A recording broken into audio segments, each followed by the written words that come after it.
Former President George W. Bush announced on Thursday he had met virtually with Ukrainian President Volodymyr Zelensky, whom the former president called the Winston Churchill of our time. I was honored to spend a few minutes talking with President Zelensky, the Winston Churchill of our time, this morning. I thanked the president for his leadership, his example, and his commitment to liberty, and I saluted the courage of the Ukrainian people, Bush said in a statement shared through his George W. Bush Presidential Center.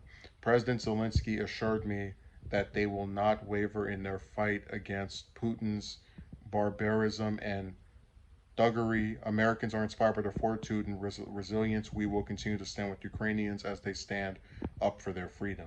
Zelensky's office detailed the meeting in a press release, saying that the Ukrainian president had expressed gratitude toward the American people for their support during the conflict and recalled the sympathy Ukrainians felt toward them following the 9/11 attacks in 2001. Our conversation is important to me because you are an example of a strong leader, Zelensky told the former president during the meeting.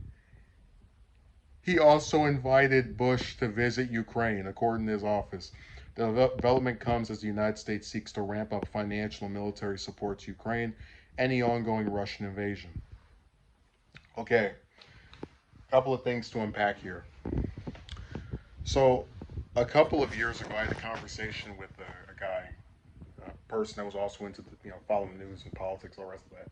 And I made the point that I think that Churchill is probably, if you're an American and you want to like recall an international leader that would be people would for the most part consider good or like a upstanding example of actual leadership. He's like the Kmart of international leaders, like historical figures that were good that are foreign to Americans. He's the most easily known. It's kind of like if you said, oh, this person that is speaking out for a cause that's not elected but is very strong in their rhetoric is like Martin Luther King. It's like, yeah, these are very commonly thrown around names for just praise people. And you see a similar thing when people were saying that Putin was comparable to Hitler, and you've seen people compare him to Hitler multiple times in different op-eds and on Twitter. And it's like, again, it's like these names that people just throw around to put praise or critique on those who have not earned such comparisons. Um, but what really gets me is Zelensky saying but what was that garbage? Let me go back and look at it. Um, our conversation is important to me because you are an example of a strong leader. What? I mean, maybe Zelensky. You know what? If we try to give him the benefit of the doubt and say maybe he only remembers 9/11, he doesn't remember anything else Bush did. Um,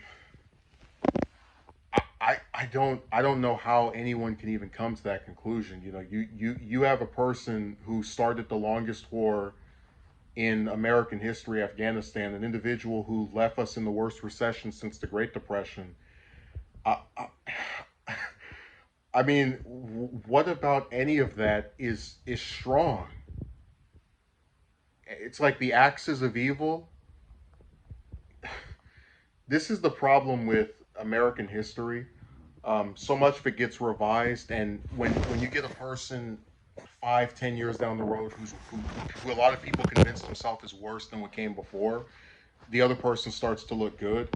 So you have a lot of people on Twitter who will say, "Oh, Bush is doing what a real Republican should do," but oh, it's such garbage. It's like everyone else forgot about what he did, including people who, these weren't like little kids like I was back then. These are grown adults that just events that happened 10 or 20 years ago, they're like, huh?